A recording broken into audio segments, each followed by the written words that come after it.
Hey everyone, and welcome to today's Explainer. We've got something super fascinating to unpack today. We're going to be looking at an esoteric text from October 2025, authored by a writer named Feng. It's titled Answering Claude's Questions, and it actually reads as a direct, back-and-forth dialogue between the author and an AI named Claude. Now, whether you're deeply invested in esoteric philosophies, or you just love dissecting how human belief systems operate in general, this offers a really compelling look at the tension between absolute truth and closed ideologies.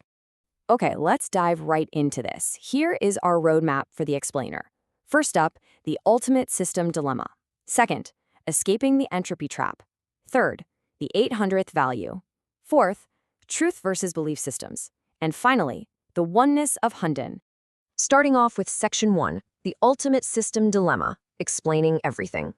So, Claude actually poses a really fascinating question to Feng here. It asks, is a system that claims to explain everything the one closest to truth or the most closed one? Just take a second to think about how brilliantly that frames the problem of any grand ideology, right? I mean, if a system claims to have all the answers to explain literally everything, is it because it's successfully captured universal reality? Or, on the flip side, is it because it's simply built an impenetrable wall around itself, totally rejecting anything that doesn't fit its predefined rules? It's a trap that so many belief systems fall into, and Claude challenges Feng directly on whether the teachings of Life Chuanyuan actually fall into this category. Moving right along to Section 2, escaping the entropy trap, open versus closed systems. Well, Feng pushes back hard. He argues that the Life Chuanyuan system is not a closed loop at all, and to explain why, he actually points to the laws of the material universe.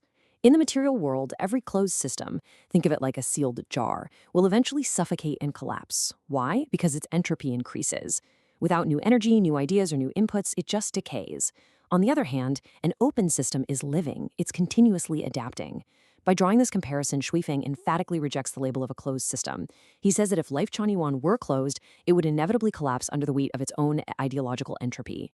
All right, Section 3, the 800th value, a living philosophy.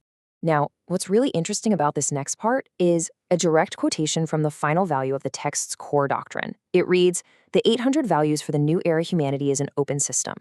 As time and space change, new thoughts, ideas, and methods will continue to emerge. We shall never cling to outdated ideas or set a ceiling upon the system." This is a big deal. It explicitly demands constant updating. The philosophy formally mandates that, as times evolve, obsolete concepts have got to go, and relevant new ones must be added.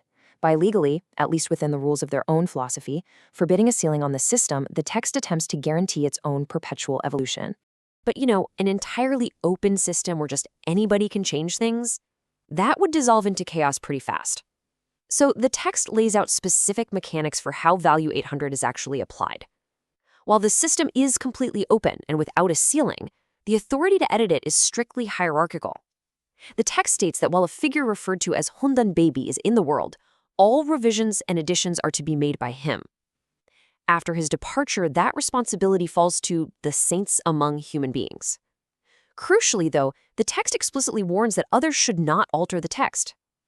It's a really fascinating tension, isn't it?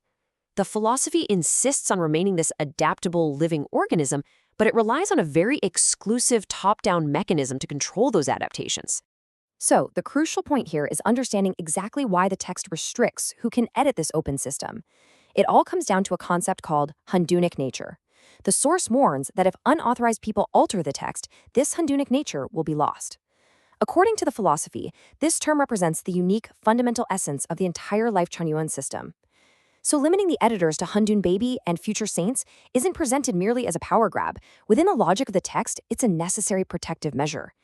It ensures that while the system adapts to new times and spaces, its original foundational core, that Hundunic nature, remains totally uncorrupted.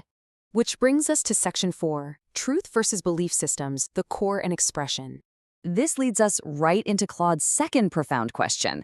How can we tell the difference between truth and a self-consistent belief system? It's such a fantastic inquiry. A belief system can be perfectly self-consistent, meaning all its internal rules make total sense and don't contradict each other, but that doesn't necessarily mean it's universally true. Think of a really well-written fantasy novel. It has a perfectly consistent magic system, but, it's not reality. Claude is basically asking Feng, how do we separate the ultimate truth from a really, really well-constructed ideological framework? And this brilliantly illustrates Feng's answer. He uses a deeply resonant biological and physical metaphor to separate the two concepts. Truth is defined as the core, the soul, the gene, and the string. It's the invisible, unchanging, fundamental blueprint. A belief system, on the other hand, is the expression and the manifestation. Think of it exactly like DNA versus physical traits. Truth is the underlying genetic code, while the belief system is the physical expression of that code, like your eye color or your height. The belief system is just the vehicle through which the invisible truth makes itself known in the material world. Finally, Section 5, the oneness of Hundun, perfect alignment. So, according to Shufeng, while truth and belief systems are definitely different things, they aren't meant to be enemies. And this brings us to the oneness of Hundun. The text states that when a belief system is fully aligned with truth, it becomes completely self-consistent. The gene and the expression complement and embrace each other perfectly. When this happens, they form the oneness of Hundun.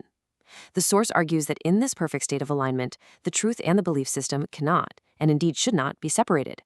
They operate as a single, living, open entity that perfectly reflects universal reality while continuing to adapt. Wow, we've covered a lot of deep philosophical ground today, from the dangers of entropy, enclosed ideologies, to the actual genetic structure of truth. I want to leave you with this question to reflect on. If truth is the underlying gene and belief is just the external expression, how open is the system you use to view the world? Does your framework have a ceiling, or is it an open system capable of evolving? Thank you so much for joining me for this explainer. Keep questioning, keep learning, and I'll catch you next time.